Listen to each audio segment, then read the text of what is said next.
Informasi pertama di Kompas Siang, Saudara, seorang santri di Kota Malang menjadi korban pengeroyokan puluhan santri lain di pondok pesantren. Korban dituduh mencuri uang Rp150.000 dan dipukuli selama 3 jam lebih. Demi menjaga identitas korban dan keluarga, kami terpaksa mengaburkan gambar yang ditayangkan. Korban bercerita kepada orang tuanya dirinya dipukuli sekitar 30 santri secara bergilir di 4 ruangan selama 3 jam lebih pada Jumat lalu. Korban juga menyebut dirinya dipukul dengan es batu balok di bagian kepala. Tanpa memberitahu pihak Ponpes, korban lalu pulang dengan naik angkot ke rumahnya. Seluruh tubuhnya terluka dan merasakan mual.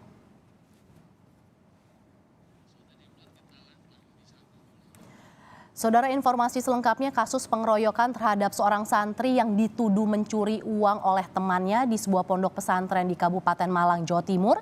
Kita sudah terhubung dengan jurnalis Kompas TV, Dedik Prasetyo di Kota Malang, Jawa Timur. Selamat siang, Dedi. Orang tua korban sudah melapor ke polisi soal pengeroyokan yang menimpa anaknya. Sejauh ini, apakah sudah ada keterangan dari pihak polisi? Ya, Mercy dan juga saudara, terkait kasus penganiayaan yang terjadi di salah satu pondok pesantren di Kabupaten Malang, pihak kepolisian menyebut sudah menerima laporan dari ayah korban.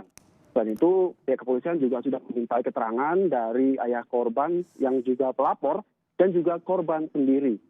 Dalam waktu dekat, pihak kepolisian juga akan meminta keterangan dari pondok pesantren. Dan itu kepolisian juga masih terus melakukan penyelidikan terkait kasus dugaan penganiayaan yang terjadi di salah satu pondok pesantren di Kabupaten Malang ini.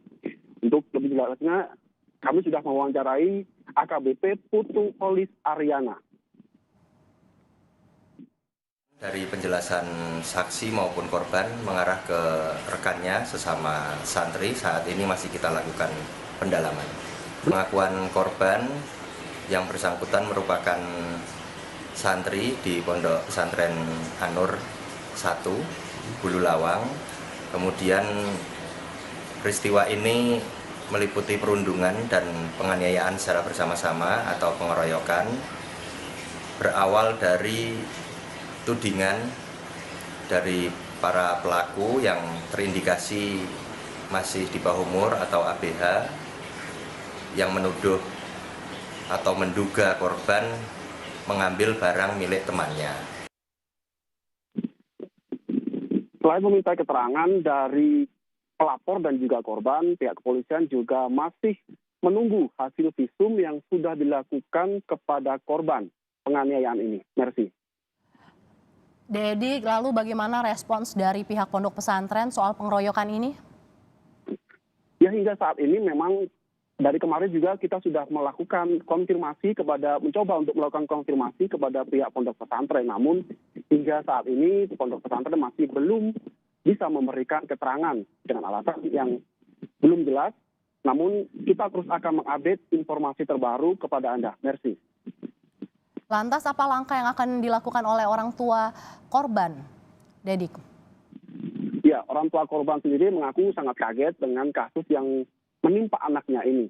Untuk itu, orang tua korban juga mengaku cukup kecewa dan kepada pihak pondok pesantren yang dianggap tidak tegas terkait kasus penganiayaan yang diderita oleh anaknya.